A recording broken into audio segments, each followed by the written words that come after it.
So this image is a beautiful image, but it's also a warning that I know too personally because my own grandfather passed away from ventricular arrhythmias. It was a traumatic event, but it led me to ask more questions as to why this happened, how it happened, and what are the current therapies that are available, and how can we work on improving these therapies for future generations. I look forward to the day that there are better therapies to treat a lot of heart failure and a lot of these cardiac events, and I am so hopeful that this is going to happen sometime soon.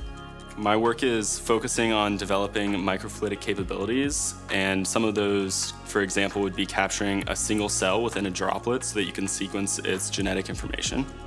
I feel that it is important to provide technology that can help improve people's daily lives or improve the way people are interacting and keeping people safe and healthy. When people see my image, I want them to feel like hope of a new beginning. A new season is starting. My job is to try to tell a story about what farmers do and how they do it, so everyone can understand their job and their activities. Art is the ability to look at the world in a unique way, and the best and most groundbreaking science is when you're looking at the world in a unique way. Conversely, I believe that science is about the discovery of truth, and to me, the best art captures and maybe slightly even subverts elements of truth in the world around them. I think the science and the art are very similar. Sometimes the scientific data may be boring to most people, but the scientific data can be changed to art. So it will be very easier for the general public to understand what it is. I hope my research can be one piece of the puzzle of the renewable energy recovery, so that it will reduce the carbon dioxide in the air, and it will be friendly for the environment. I think STEAM education is one of the most important things we can be focusing on right now.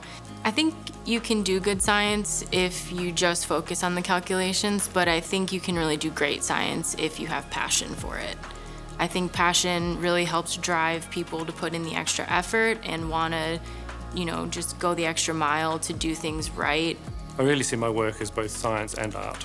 I love the sense of discovery, but I also like seeing the beauty in life, in the things we look at. I mean, each one has its own beauty, and I think finding new things out, whether it's from an image or whether it's from a discovery, a genetic discovery, they all provide some level of excitement in different ways. I study the atria, which are these upper chambers of the heart right here, and I specifically study when it goes into atrial fibrillation, which is when these upper chambers are beating irregular.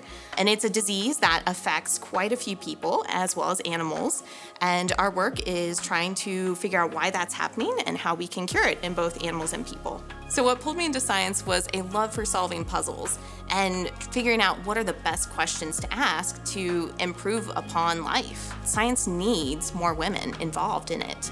So long, we've really looked at males and the male side of cardiovascular medicine, and we've forgotten about the female part, which can be very different, we've learned.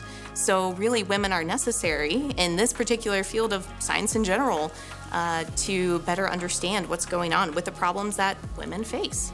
So I'm excited to talk about one of the most long-running programs that Bionexus KC has, which is the Science to Art series. This is a great way for anyone to give back to the community. The researchers can give their art, the donors and people bidding on the art can actually give their funds, and then the funds themselves go towards science and art programs across the community. I'd like to issue a special thank you to the Linda Hall Library for hosting the exhibit, and the Kemper Museum of Contemporary Art for curating the images. All of the funds raised this year will go towards Prep KC, Greater Kansas City Science and Engineering Fair, Kemper Museum of Contemporary Art, BioKansas and the Innovation Festival, and the Linda Hall Library. Bidding on these pieces of art provides more than just funds to your community. It provides tangible support for a better vision of the region. So go bid often, bid high, bid now.